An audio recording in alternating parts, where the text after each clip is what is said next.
As you have correctly pointed out, there have been a series of assassinations, and we have to be careful here.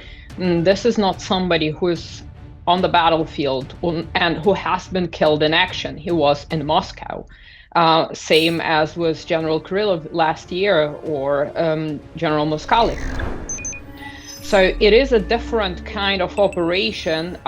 Presumably, the Ukrainian security services, the SBU, would be capable of carrying out such operation, and they would probably be also interested in eliminating high-profile military personnel in Russia, because the general was very important for operational training. He was the head of the operational training directorate of the general staff, and he had combat experience. He has participated in operational planning in Syria in 2015 and 2016 before becoming the head of the operational training department. So he's quite a key figure within the Russian Ministry of Defense. And so there would be logical reasoning for the Ukrainian security services to try and target and eliminate as many of such key figures as possible in order to weaken the Russian military at the strategic level. Firstly, we don't know what experience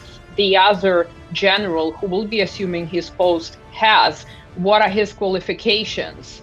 What is his combat experience? And somebody who has been in the post for the past 9 years, it will not be easy to replace him seamlessly. That is the first one. The second one, it sends a message to other generals, and most notably the Chief of General Staff, General Gerasimov. And this is something that has been discussed last year when General Kirillov was killed, that this is a direct message to the rest of the generals, and specifically to the top of the Russian military brass, to create fear, because this is an assassination. This is not something like killed on the battlefield, killed in action.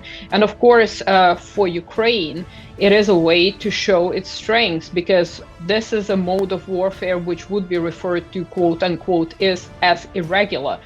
And therefore, given the fact that Ukraine is suffering setbacks on the battlefield, it needs to show some success, and both HUR and the SBU, so both intelligence agencies, have been very proactive in conducting attacks on Russian facilities or oil refineries on Russian territory, as well as targeting high-profile generals. So there are many facets to this, and of course there is this psychological component to incite fear among the military brass in Moscow, who are aiding the Russian war effort that they might be next.